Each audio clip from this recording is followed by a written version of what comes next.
Buenos días, hermanos, los saludo en el nombre del Señor. Quiero pedirles que por favor acompañen conmigo en la palabra del Señor. Quiero que me acompañen por favor a la primera epístola del apóstol San Pedro. Vamos a leer en el capítulo 1, vamos a leer desde el versículo 13 hasta el versículo 16, ahí es donde estamos nosotros en estas semanas. 1 Pedro, capítulo 1, versículo del 13 al 16. Y la Escritura dice: Por tanto, ceñid los lomos de vuestro entendimiento, sed sobrios y esperad por completo en la gracia que se os traerá cuando Jesucristo sea manifestado. Como hijos obedientes, no os conforméis a los deseos que antes teníais estando en vuestra ignorancia, sino como aquel que os llamó es santo, sed también vosotros santos en toda vuestra manera de vivir, porque escrito está: sed santos, porque yo soy santo. Que el Señor bendiga su palabra.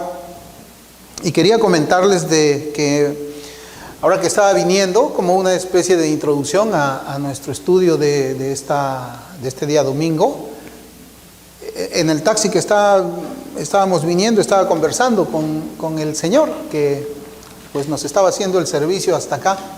Y en un momento de la conversación, cuando él notó o cuando yo le dije a él que era evangélico y que era el pastor de una iglesia, él me dijo: bueno, yo había estado yendo también a una iglesia cercana de una denominación que es conocida también por nosotros. Y él había estado asistiendo los días domingo para allá, pero me dijo: no me acostumbre. Entonces yo le comenté seguramente al diácono, a alguna de los oficiales de esa congregación, le dije: bueno, yo ya me voy a retirar porque no me acostumbro, ¿no? Y bueno, yo le dije: ¿sabe, señor? Yo le voy a comentar algo a usted, de que no se trata si usted se acostumbra o no se acostumbra. El problema del hombre es el pecado. Y el problema del hombre pecador se agrava mucho más cuando nosotros leemos en las Escrituras que Dios es 3 veces santo, y es tan santo que su santidad brilla de tal manera que ni aun los ángeles que le ministran pueden ver esa luz. Tanto así que la Biblia dice que ellos se cubren los ojos para estar cerca de Dios. Y me dijo: de verdad, sí, dice la Biblia, pero ya estaba con un rostro preocupado, asombrado, exaltado, él hasta temeroso, yo diría. Y yo no le respondí mucho, pero pensé inmediatamente: ¿qué cosa será lo que le predican o ha escuchado durante un mes en esa congregación este señor taxista que simplemente dijo: no me acostumbro? Y nunca le pudieron decir de que el cristianismo se trata acerca de un Dios que es 3 veces santo y un hombre que es 1.000.000 de veces pecador, o 1.000 millones de veces pecador. Y que el cristianismo se trata precisamente de hacer una reconciliación por medio del sacrificio de Jesucristo. Y yo le decía: de eso se trata la Biblia. Y se trata de convertirnos luego nosotros en personas distintas, en personas santas, como dice la Escritura. Y él dijo: pues sí, yo también creo eso, de que un cristiano debe de sufrir un cambio radical, de tal manera que su forma de vivir es nueva completamente. Yo recordaba ahí de que la Escritura dice de que el que está en Cristo es una nueva criatura, que todas las cosas viejas pasaron y aquí todas son nuevas. Así lo dijo el apóstol Pablo a la iglesia en Corinto, y también lo dice a nosotros. Y precisamente, hermanos, nosotros en esta oportunidad estamos hablando también acerca de la santidad del creyente, que un Dios santo la demanda de todos, de aquellos quienes han sido redimidos por la sangre del Cordero. Estamos tratando el tema de la santidad del creyente en esta porción de las Escrituras, porque el versículo 16 precisamente habla eso. Porque escrito está: sed santos, porque yo soy santo. Y precisamente hablar de la santidad es entrar, como yo les había comentado a ustedes, en conflicto. Hace un tiempo, hermanos, en el año 2019, cuando se estaba llevando a cabo la Convención Bautista del Sur, me parece que fue en septiembre de ese año, comenzaron a aprobarse una serie de resoluciones que definitivamente estaban no solamente en contra de lo que la Escritura misma enseñaba, sino también en contra de lo que había sido siempre la Confesión Bautista durante las decenas de años que tiene pues conformada, ¿no? Y uno de los predicadores que tenía pues una tendencia liberal, ¿no? Ahora tenemos que hablar así dentro de la iglesia, liberales, ¿no? Dentro de la iglesia, o progresistas también dentro de la iglesia. Cuando se estaba debatiendo estos temas acerca precisamente que tenían que ver con los aspectos de la santidad del creyente, él decía, tenemos que ser conscientes que el mundo nos está mirando a nosotros. Yo decía, pero ¿y por qué dirá que el mundo los está mirando a ellos, ese hombre liberal? ¿Acaso él decía, el mundo nos está mirando y tenemos nosotros que ser la luz del mundo? El mundo nos está mirando para que nosotros seamos quienes marquen la pauta moral a este mundo, a esta sociedad perdida. Pues no, él no lo dijo con esa intención. Él decía, el mundo nos está mirando porque estaban decidiendo en ese momento temas que tenían que ver con el LGBT, el aborto, la teoría crítica racial, la vida de los negros importan y todo eso. El mundo nos está viendo, no podemos contradecir al mundo. Es lo que él quería decir. No podemos contradecir al mundo. Hermanos, pero la Escritura, como nosotros hemos visto en el Sermón del Monte, dice que nosotros somos como una luz, que se pone, ¿no? sobre la altura de una casa para que toda la casa sea brillada. Nos dice que somos una ciudad, o sea, un grupo de ciudadanos que estamos puestos sobre una colina para que seamos la luz de los que están debajo de esa colina. Pero hoy día la iglesia piensa distinto, mucho de la iglesia. No se predica la santidad bíblica. Y si acaso se habla de lo que es la santificación, se le ha comenzado a dar una definición que es distinta. Tanto así, hermanos, que en nuestros días la batalla no es solamente por el Evangelio, sino también por las palabras bíblicas. ¿Cuál es el significado de cada palabra? Como la justificación, la santificación, la redención, la sustitución vicaria de Cristo en la cruz. Todo hoy día es un debate, hermanos, que ha llegado aún hasta el concepto de cada una de esas palabras. El cristianismo está en crisis. Está en crisis desde los tiempos, creo, en que comenzó la iglesia. La iglesia ha venido decayendo, pero pareciera, hermanos, no sé si ustedes han llegado a ver cómo es que es una piscina que tiene profundidad. Cuando uno comienza a caminar por la orilla de la piscina, ve como un declive así, que va avanzando así, pero llega un momento en que el declive se hace así, ya cuando uno va a entrar a la parte más profunda, ¿verdad? Ya no, cuando uno va caminando así, ya como que el piso no está y directamente es como una línea perpendicular. Pues nosotros estamos en esa línea perpendicular ahora. El tema de la santidad bíblica es un tema que despierta enemistades, divisiones. Cada cual tiene su propio sentido de la santificación bíblica. Para algunos es posible estar en un billar con una cerveza, jugando ahí, escuchando en ese lugar la manera como es que hablan los impíos, porque yo he estado en billares también. Y con la Biblia también debajo del brazo. Eso es una parte de la santidad que un creyente puede tener. La santidad, hermanos, ha sido manipulada de tal forma que es ahora como el agua que se adapta al envase que le contiene. La santidad bíblica, pues, tiene esto, hermanos, repercusión, porque si yo digo de que cuando estoy fumando, bebiendo, estando como el mundo, y yo digo de que yo soy santo, como Dios es santo, estamos nosotros torciendo la imagen de Dios. Porque las personas van a ver, tú eres santo como Dios es santo, entonces Dios se complace en el licor, Dios se complace en la fumadera, Dios se complace en todas las iniquidades que yo veo que tú practicas. Distorsiona a la persona de Dios. Eso es el liberalismo, hermanos, que cada vez ha ingresado mucho más y más dentro de la iglesia evangélica. Y evidentemente quienes no nos sometemos a esa corriente que te arrastra a la profundidad, va a ser materia para que se separen de ti. A las finales es algo que yo veo. Todo el mundo practica la separación. En algún momento se me ha criticado a mí porque practico la separación eclesiástica, pero ellos también practican la separación eclesiástica. Ellos se separan de mí porque el concepto de santidad que yo afirmo es un concepto de santidad bíblico, antiguo, que ha sido recogido también por las confesiones reformadas del siglo XVII. Ellos también practican la la separación. La diferencia está en que yo me separo de ellos porque ellos no viven una vida santa, y ellos se separan de mí porque yo vivo una vida demasiado santa. Eso es, hermano, lo que está ocurriendo en la iglesia del Señor ahora. Y qué bien que podamos separarnos. Y tenemos que separarnos, hermanos, para poder organizarnos nosotros, separados de aquellos que no son verdaderamente fieles a la persona del Señor, porque se vienen tiempos muy difíciles, en los cuales va a ser necesario hacer una batalla, hermanos, de ideas, confrontando nosotros con las Sagradas Escrituras, con la palabra de Dios, todo aquello que es liberalismo y se está introduciendo dentro de la iglesia del Señor.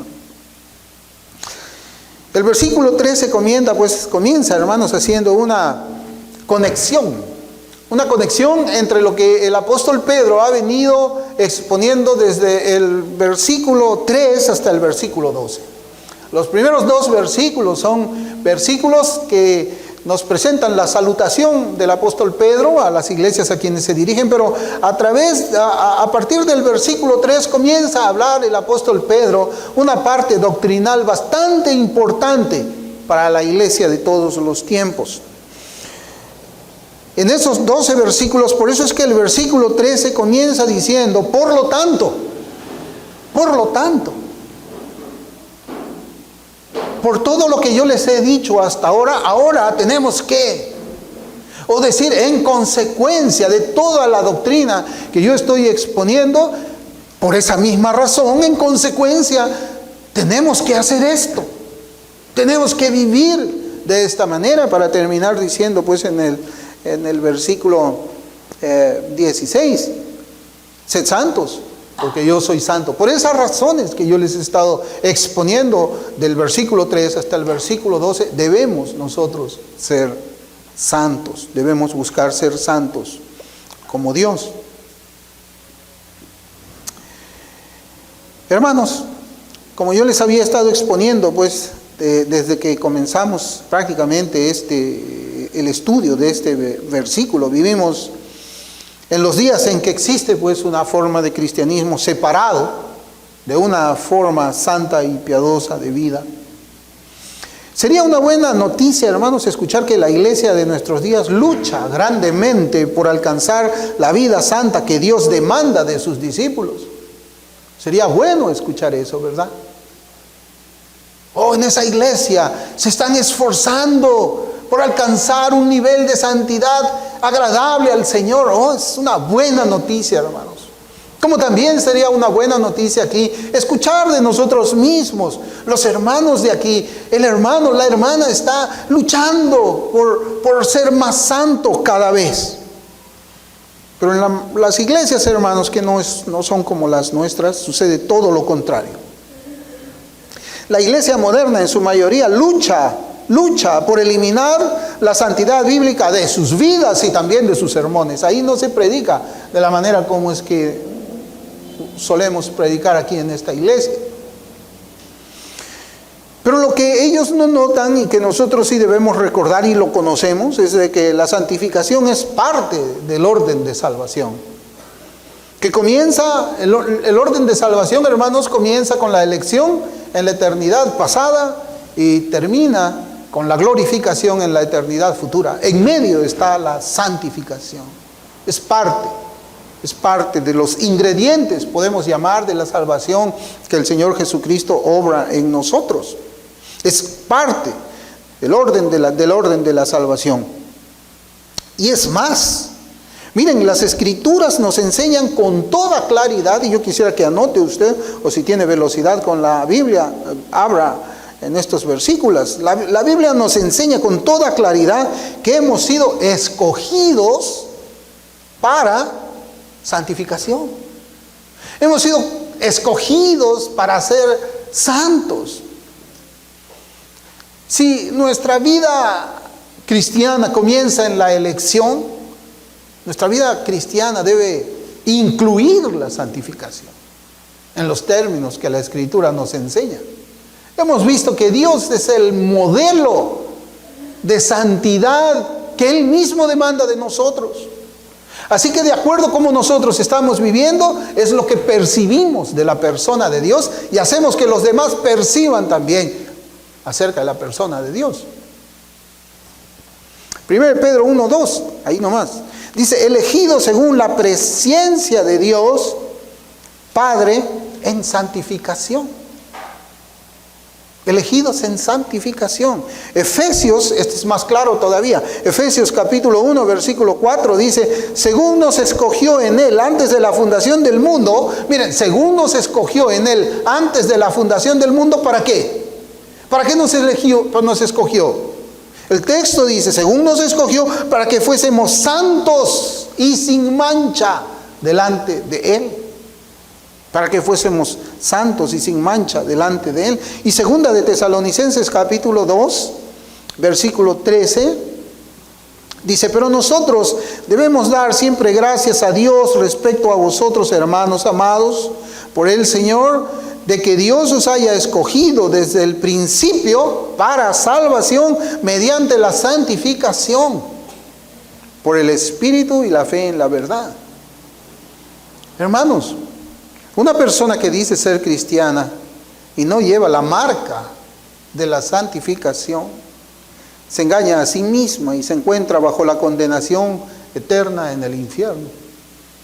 La marca de la santificación es necesaria en la vida de un creyente. Sin santidad nadie verá a Dios.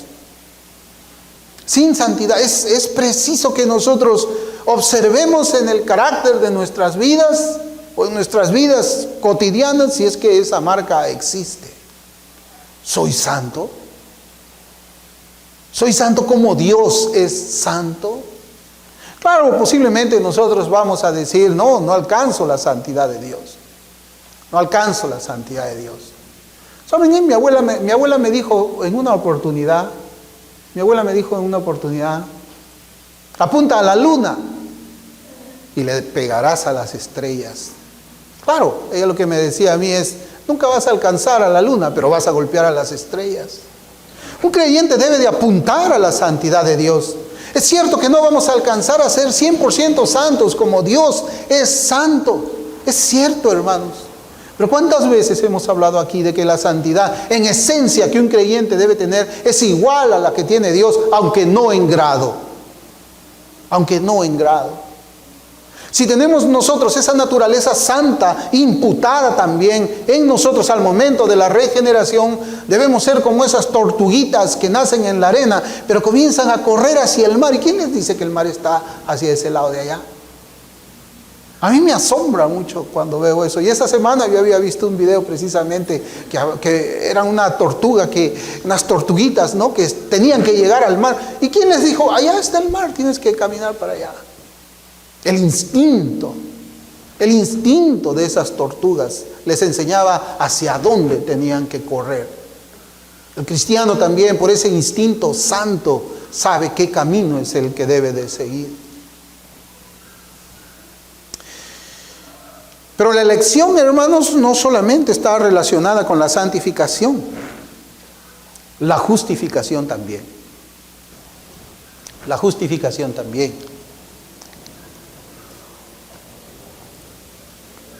En 1 Corintios 6:11 dice, y esto erais algunos, mas ya habéis sido lavados, ya habéis sido santificados, ya habéis sido justificados en el nombre del Señor Jesús y por el Espíritu de nuestro Dios. Interesante. Dice, ya habéis sido santificados, ya habéis sido justificados. En Romanos capítulo 8, Romanos capítulo 8, dice la palabra del Señor, ahora pues ninguna condenación hay para los que están en Cristo Jesús, los que no andan conforme a la carne, sino conforme al Espíritu. La Biblia, Pablo en Romanos, nos habla mucho a nosotros acerca de los efectos de la justificación. La justificación, esa obra de gracia que hace Dios cuando salva al pecador, nos pone en una posición correcta delante de Cristo. Y necesariamente, hermanos, tiene que haber santificación. Si no existe santificación, es porque no ha sido justificada la persona. Van juntos. Alguien no puede decir, bueno, yo soy justo, declarado justo delante de Dios, pero me voy a comenzar a santificar a partir del próximo mes. Mentira. Es posible que encontremos muchas predicaciones de esa manera, pero esa predicación es mentira, es del diablo, es demoníaca, es falsa. Y yo quisiera traer, hermanos, creo que me voy a demorar acá unos minutos. Yo quisiera traer en esta parte de nuestro estudio bíblico un extracto del libro La espiritualidad puritana y reformada, donde precisamente habla de la justificación y de la santificación en la página 327, si es que alguno la tiene. Y dice de esta manera, hablando de la justificación y de la santificación, yo quisiera que preste usted atención cómo es que el pensamiento bíblico verdaderamente coincide con lo que yo les estoy diciendo. Una persona justificada necesariamente es alguien que se santifica. Y comienzo la cita. Pero hay distinciones entre las dos, entre la justificación y la santificación.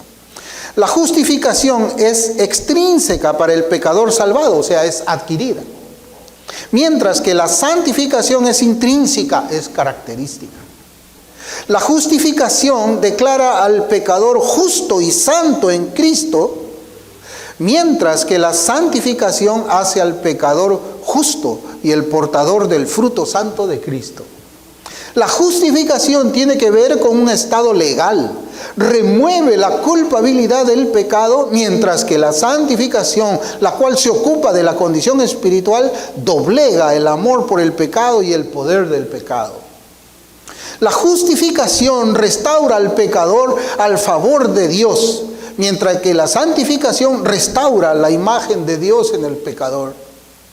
La justificación es un acto completo, perfecto, de una vez para siempre. La santificación es un proceso progresivo que no se perfecciona hasta la muerte. La justificación concede al redimido el título para el cielo y la audacia para entrar en él. La santificación les da la preparación necesaria para disfrutarlo. La justificación da el derecho a la salvación. La santificación otorga el comienzo de la salvación. Por la gracia, los justificados son los que son en la justificación. Por la gracia, hacen lo que hacen en la santificación. La justificación es el criminal perdonado. La santificación es el paciente sanado. La unión de ambas constituye la salvación. La unión de la justificación con la santificación es la salvación de una persona. Esa es la enseñanza de las Escrituras y que ha sido sistematizada en estas proposiciones que les he leído desde ese libro que yo también vengo leyendo ahora. Pero en la última parte dice, la justificación es el criminal perdonado, la santificación es el paciente sanado. Y sobre esta proposición, hermanos, que les he compartido, John Angel James, él hace una alegoría de esta última proposición que es muy interesante y donde verdaderamente se demuestra, hermanos, la importancia de ser justificados delante de Dios, así como santificados también delante de Él. Él dice así, y les comienzo a citar la cita. Imagínese de un hombre en prisión bajo sentencia de muerte y al mismo tiempo peligrosamente enfermo de fiebre. Si el rey le perdona a él, esto no es suficiente para su seguridad y su felicidad, pues él morirá pronto de su enfermedad, a menos que esté sanado. Por otra parte, si el médico cura su enfermedad, es de poca consecuencia, a menos que el rey le ceda el perdón, pues aunque mejorase de su dolencia, él pronto debe sufrir la pena de la ley. Pero si él es tanto perdonado como sanado, se salvará completamente. Es eso, hermanos, la justificación con la santificación. Es eso lo que nosotros tenemos que entender. La prueba de que yo he sido justificado es porque soy santo, porque estoy santificándome, porque estoy transformándome a la imagen de Cristo. Pues dice eso, sed santos como yo soy santo, dice Jesucristo. O sea, tienes que parecerte a mí, tienes que ser transformado a mi imagen. ¿Acaso nosotros encontramos al Señor Jesucristo viviendo liberal, mundanamente en las Escrituras? Absolutamente no. Aunque muchos liberales quieran torcer las Escrituras para hacerle parecer al Señor Jesucristo un mundano o un cristiano carnal, se equivocan. Es más, Jesucristo no era cristiano. Cristianos somos nosotros. Cristiano significa seguidor de Jesucristo. Y Cristo no se seguía él mismo. Es Cristo el objeto de nuestra fe. Él es la persona en quien nosotros hemos puesto la confianza de la salvación de nuestras almas. Él no es cristiano, Él es Cristo. Y tenemos los cristianos que parecernos a Él. Como Pablo, el contenido también de la epístola de Pedro tiene una parte doctrinal. Cuando usted comienza a mirar cómo es que escribe Pablo, habla de una parte doctrinal primero, pero inmediatamente él incluye una parte práctica para la vida del creyente. Acá nosotros vemos lo mismo, una parte doctrinal y también una parte que ordena el cumplimiento de la doctrina expuesta. O lo que podemos llamar la actitud del creyente frente a las profundidades de las lecciones enseñadas por Pedro. Pedro nos ha enseñado profundidades. ¿Cómo es que hemos sido renacidos por la palabra viva? ¿Cómo es que hemos renacido o hemos sido regenerados por la resurrección del Señor Jesucristo? ¿Cómo es que hemos sido salvados por su gracia y por su misericordia? Esas son profundidades de la palabra de Dios. Son profundidades, hermanos, que deberían de calar profundamente también cada uno de nuestros corazones. Y si se cumple ese objetivo, hermanos, ¿qué cosa creen ustedes que va a suceder en nosotros? ¿Qué cosa creen que va a suceder en una persona en cuyo corazón está calada, está insertada, está enraizada esa doctrina tan profunda de la salvación de Cristo? Pues va a vivir una vida santa.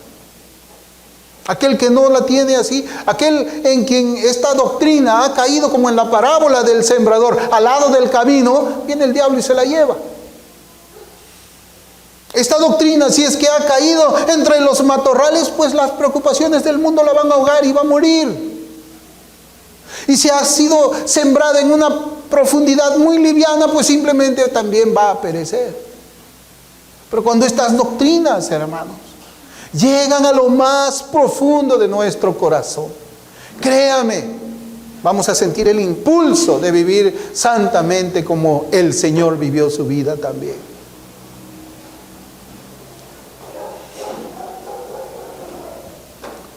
Hermanos, y estas doctrinas están pues relacionadas, como hemos visto ya, con dos aspectos de lo que leemos en los primeros 12 versículos. La doctrina de la elección y la doctrina de la gloria eterna en los cielos. Pedro se ha ido a los dos extremos. Desde donde comenzó todo en la eternidad pasada, cuando no existíamos, hasta la eternidad futura, donde sí vamos a ir nosotros. El apóstol pues nos ha venido instruyendo acerca de la necesidad de preparar nuestras mentes.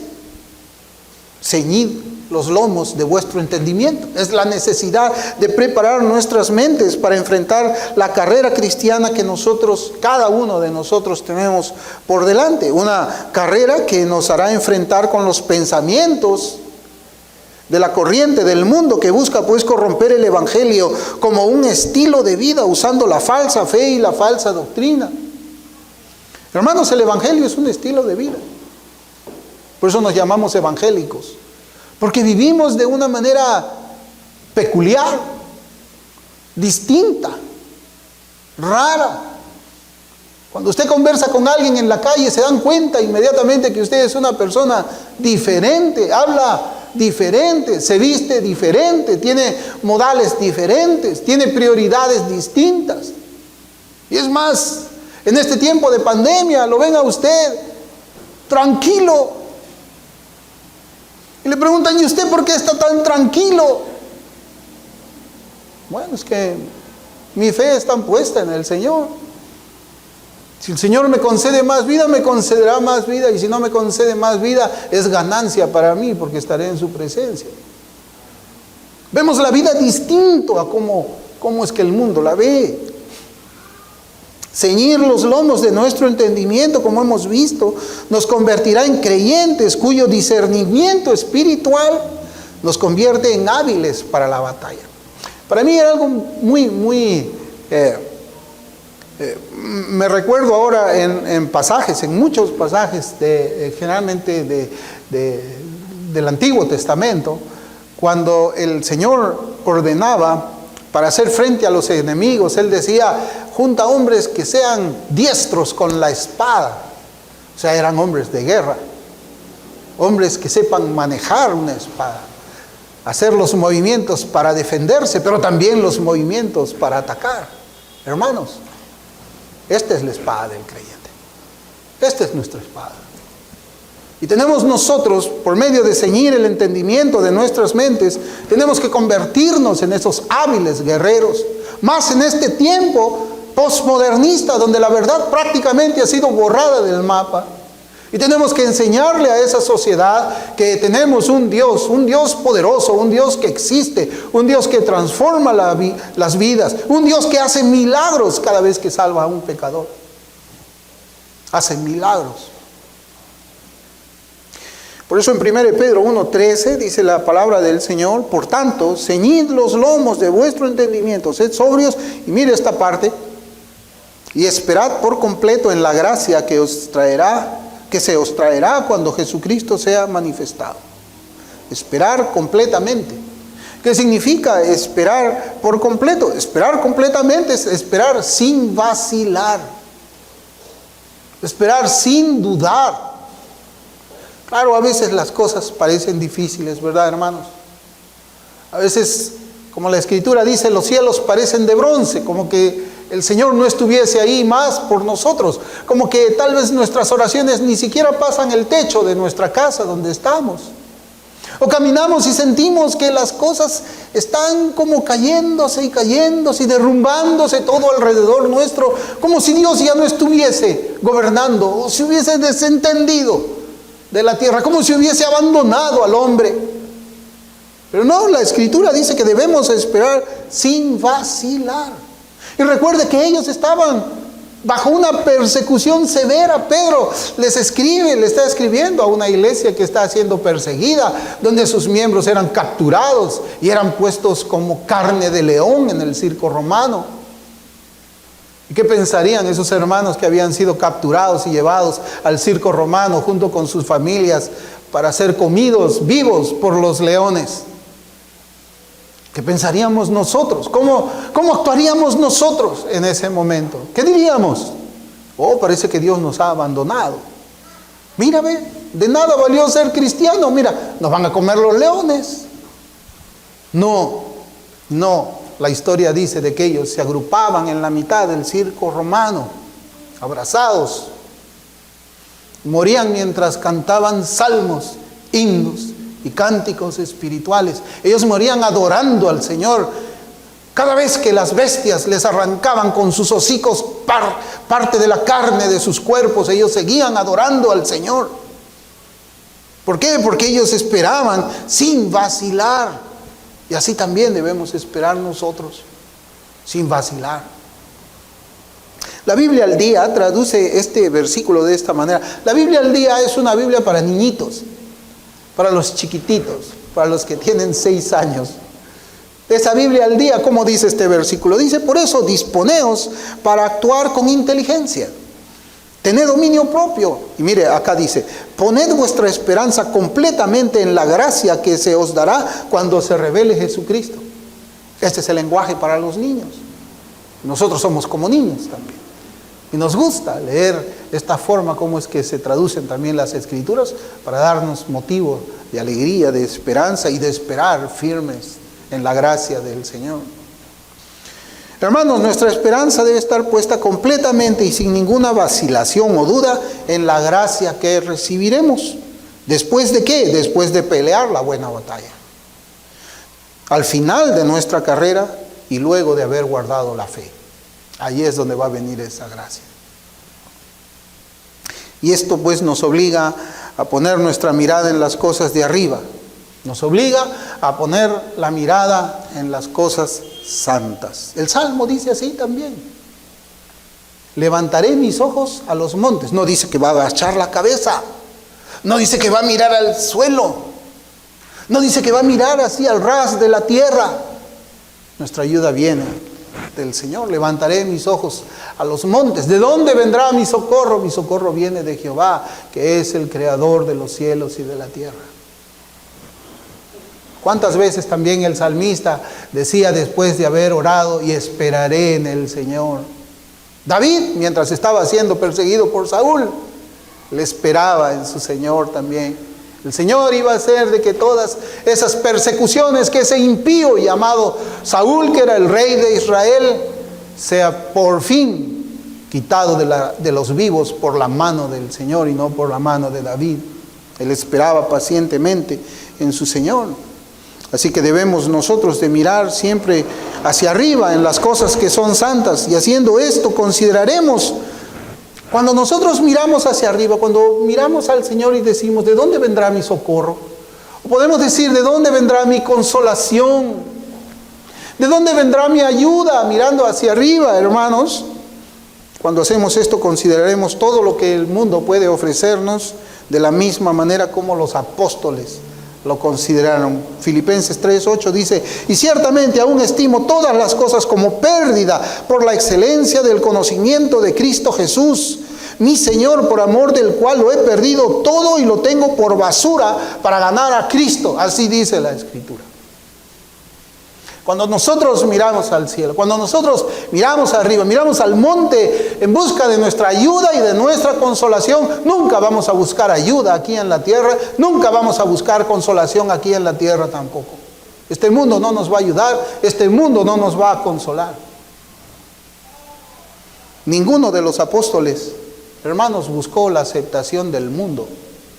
O usted ha leído aquí en la Escritura alguno que haya predicado de tal manera que quite la ofensa de la cruz y se haga amigo del mundo, pues ninguno lo hizo. Por eso es que todos murieron mal. De los 12 apóstoles del Señor, todos murieron mal. El único que murió bien, aparentemente de un paro cardíaco, ¿sabe quién fue? Juan, el apóstol Juan.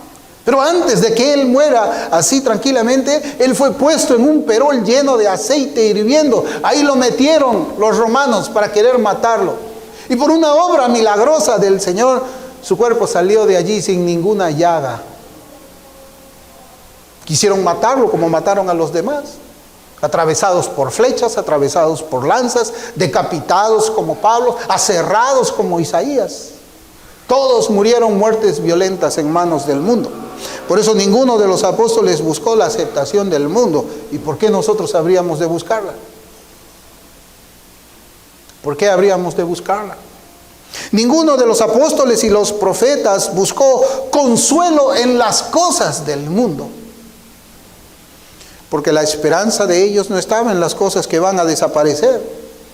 La esperanza de ellos estaba en Cristo Jesús, el Salvador amoroso, quien se dio a sí mismo para redimirnos de toda iniquidad y purificarnos, es decir, se dio a sí mismo para santificarnos. Por eso es que la santidad es importante. Por eso es que la doctrina de la santificación es fundamental para la vida del creyente. Pero esa santificación bíblica, no la moderna, no la liberal. O sea, no. Hermanos, ¿por qué la sociedad está así? Yo también me he puesto a pensar mucho en eso. ¿Saben por qué la sociedad está así?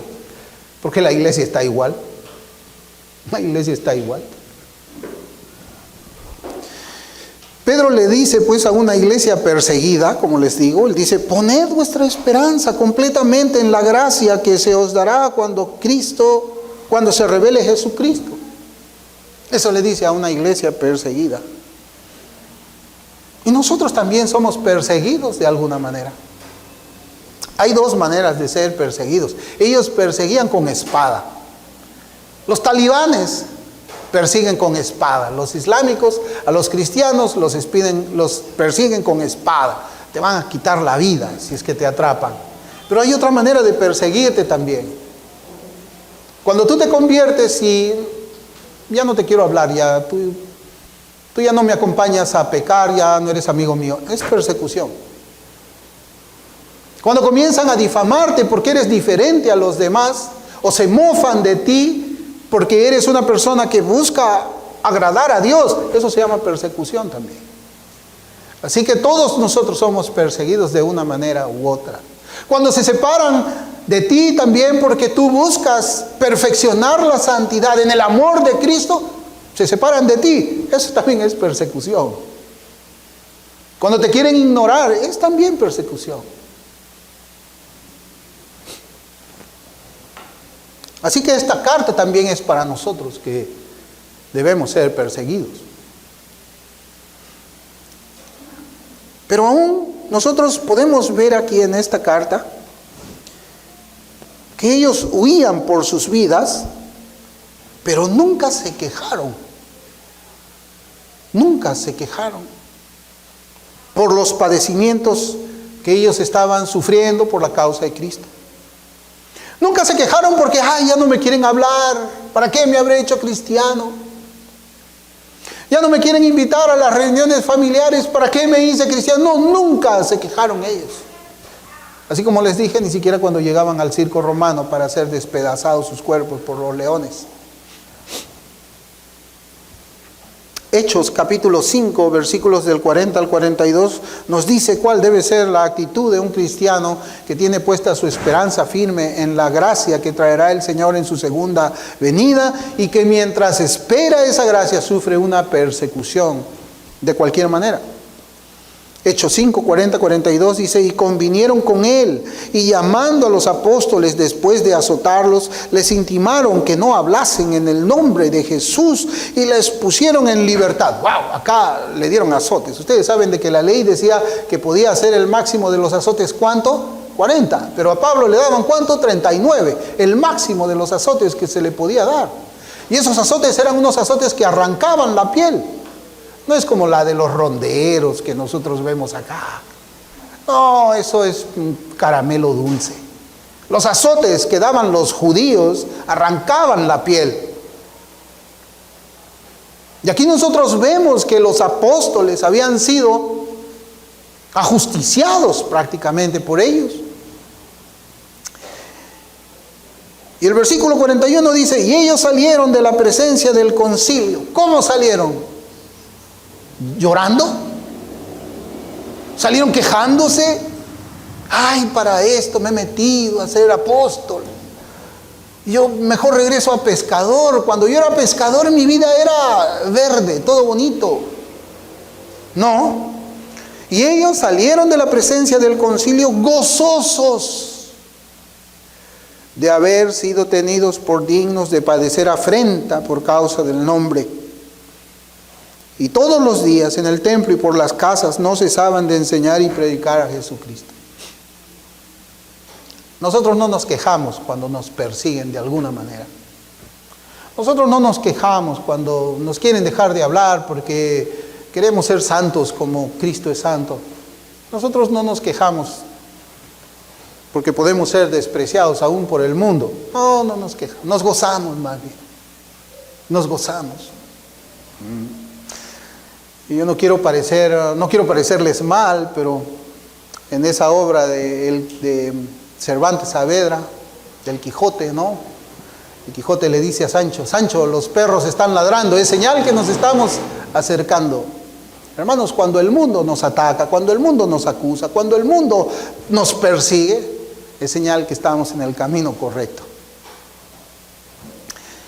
Hermanos, pero después que hemos leído estos 3 versículos de Hechos 5, yo tengo una pregunta. ¿Quién puede salir gozoso luego de una dura paliza? ¿Quién puede sufrir por una persona que nunca ha visto? ¿Se acuerdan? Es lo que le dice Pedro a ellos en el capítulo 1, versículo 8. Le dice: a quien amáis sin haberle visto. ¿Quién puede sufrir todo eso por alguien que no ha visto? ¿Saben quién? Solamente una persona que ha puesto su esperanza completa en la gracia que Cristo traerá en su segunda venida. Solamente esa persona puede hacerlo.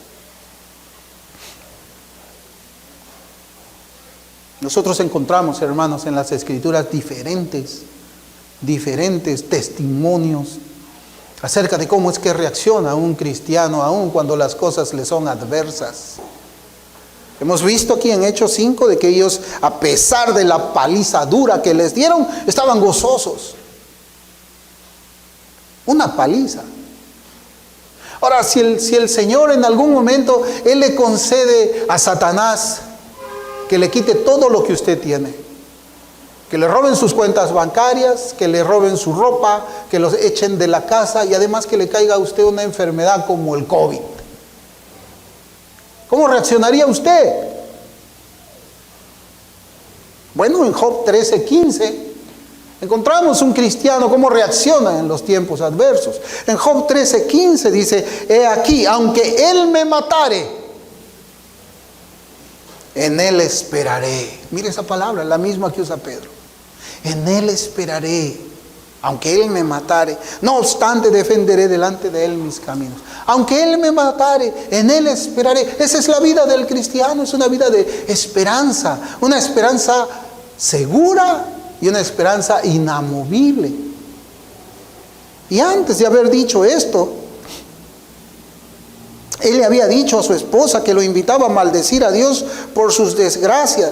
En Job 2:10 dice: y él le dijo: como suele hablar cualquiera de las mujeres fatua, has hablado. ¿Qué? ¿Recibiremos de Dios el bien y el mal? ¿No lo recibiremos? No vamos a recibir el mal. No vamos a recibir persecuciones como Cristo. No vamos a sufrir en nuestro cuerpo como Cristo sufrió. No vamos a aceptar insultos como Cristo fue insultado. No vamos a permitir que seamos vilipendiados como Cristo fue vilipendiado. Entonces, ¿en qué, Señor nuestro? Entonces, ¿cómo podemos seguir sus pisadas si es que nosotros no esperamos recibir lo mismo, si estamos en el mismo mundo? Y él dijo eso, que el mundo le había aborrecido a él. Él decía que el mundo nos aborrece, pero primero le había aborrecido a él, en Juan. Pero Job termina, o la escritura termina diciendo de Job: en todo esto no pecó Job con sus labios. No se quejó. Bien, nuestro versículo pues dice: poned vuestra esperanza completamente en la gracia que se os dará cuando se revele Jesucristo. ¿Por qué? ¿Por qué? Porque cuando nuestra esperanza está fija en la gracia futura que Cristo nos traerá, ahí ya no va a haber ninguna prueba. No vamos a ser tentados. Ya no habrá ninguna tentación, ya no va a haber allá persecución. Que se presenten pues estas cosas, prueba, tentación, persecución, ya no van a ser obstáculo para que nosotros podamos obedecer al Señor Jesucristo de una manera fiel y verdadera. Ya no. Pedro pues nos exhorta todo esto desde su propia experiencia cristiana también. Pedro no estaba escribiendo para que nosotros los perseguidos tengamos nuestra fe fija en la esperanza de la venida de Cristo con esa gracia futura. No, él también vivía igual. Él también fue perseguido. Él también fue crucificado de cabeza. Y antes de ser puesto en esa cruz, como dice Eusebio de Cesarea, él cuando narra cómo es que Pedro fue matado por los romanos, dice de que le dijeron de que él tenía que ver a su esposa crucificada, muerta primero. Y Eusebio de Cesarea precisamente narra que Pedro estaba viendo a su esposa cómo había sido crucificada, y su esposa mientras sufría, mientras se desangraba, mientras se ahogaba en esa cruz, Pedro solamente le decía: acuérdate del Señor, acuérdate del Señor. Nosotros también debemos acordarnos del Señor en nuestros sufrimientos. Pero Pedro no escribe solamente como alguien: bueno, ustedes los perseguidos, no. Él no fue el único, él fue perseguido. Pero también hubo otro hermano en la fe que fue usado por el Señor para escribir la mitad de los libros del Nuevo Testamento. Él también experimentó muchas aflicciones en su travesía por este mundo hacia la gloria de Cristo, igual que nosotros. Y esa gloria venidera hizo que ellos tuviesen una mente preparada para no quitar la mira en las futuras recompensas y consolaciones. Pablo, yo estoy refiriéndome de Pablo. Pablo expresó lo mismo que Pedro nos está enseñando ahora. Pedro dice: poned vuestra esperanza completamente en la gracia que se os dará cuando se revele Jesucristo. Pablo dice lo mismo con diferentes palabras en Romanos capítulo 8, versículo 18. Pues tengo por cierto que las aflicciones del tiempo presente no son comparables con la gloria venidera que en nosotros ha de manifestarse. Ha de manifestarse. Hermanos, que este estudio